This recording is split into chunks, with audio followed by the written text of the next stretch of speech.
Focus et nous partons aujourd'hui en Allemagne. Depuis quelques semaines, le pays est secoué par un scandale politique. En octobre dernier, la police criminelle découvre le nom d'un député social-démocrate, Sebastian Edati, sur une liste fournie par les autorités canadiennes. Il est soupçonné d'avoir acheté des images à caractère pédophile. Le chef du SPD se débarrasse alors d'Edati en toute discrétion, mais le scandale finit par éclater. Edati, ministre de l'Agriculture, est sommé de démissionner. Le gouvernement s'enfonce dans sa première grosse crise. Or, les images en question sont apparemment légales. Et oui, il s'agit de vidéos naturistes très prisées dans les milieux pédophiles, immorales mais pas illégales. Ces images ont relancé le débat sur la lutte contre la pédopornographie et la protection des enfants. Regardez ce reportage d'Anne Maillet. 14 novembre 2013, la police canadienne annonce le démantèlement d'un vaste réseau pédophile basé à Toronto. Les agents ont mis la main sur des centaines de milliers d'images et de vidéos à caractère pédopornographique. Cette entreprise opérait sous couvert d'un site web appelé avosfilm.com. Là, des clients du monde entier pouvaient passer commande pour des films envoyés alors par courrier ou par Internet. Dans le monde entier, la chasse aux clients du site web commence. 800, rien qu'en Allemagne. En février, des perquisitions sont menées non loin de Hanovre, dans les bureaux et l'appartement de Sebastian Edati. L'homme est tout sauf un inconnu, c'est une star montante du Parti social-démocrate, un député respecté.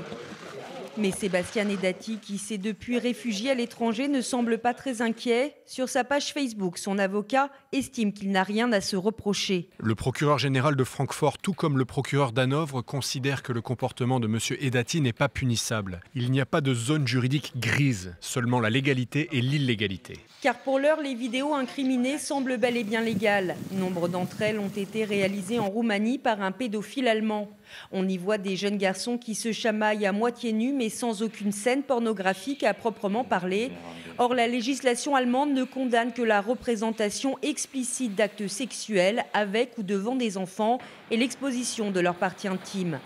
Mais Maximilian Kive, qui a enquêté en Roumanie pour le compte d'un quotidien allemand, y a rencontré des victimes encore traumatisées. Le pire pour ces enfants, c'est de savoir que ces images sont aujourd'hui encore accessibles sur l'Internet. Et puis de penser à ce qu'en font tous ces hommes qui, aux quatre coins du monde, téléchargent ces images. C'est horrible pour eux et ils en souffrent, encore maintenant. Mais pour l'heure, les victimes n'ont aucun moyen d'empêcher leur diffusion. Une simple recherche et on trouve des milliers de photos d'enfants nus sur le net. Avec l'affaire Edati, c'est donc aussi le business de ces images que les milieux pédophiles qualifient de naturistes qui fait scandale. Le ministre allemand de la Justice promet d'agir. Ce ne sera pas facile, car nous devons faire en sorte que les photos familiales, du quotidien, des vacances, ne tombent pas elles aussi sous le couvert de la loi.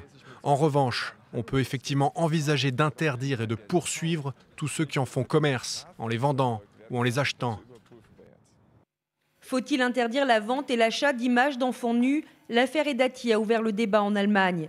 Mais les juristes sont sceptiques, d'autant que pour ce spécialiste des délits sexuels, une interdiction n'aura qu'un impact limité sur les réseaux pédophiles. Je ne vois pas trop à quoi rimerait une telle interdiction. D'après ce que j'en sais, les photos à caractère pédophile ne sont que très rarement vendues. Les transactions financières sont rares. Les pédophiles s'échangent les photos entre eux. Donc même si l'action de vendre ou d'acheter était pénalisée, je crois que ça n'aurait presque aucun impact sur le comportement des pédophiles. L'Internet regorge d'images d'enfants, de ce type d'images qui échappent à la sanction de la loi. Où s'arrête l'immoralité? Où commence l'illégalité? Ce scandale choque profondément les Allemands. Selon un récent sondage, il serait plus de 90% à se déclarer en faveur d'un renforcement de la législation. L'actualité sportive, c'est maintenant. Nous connaissons désormais la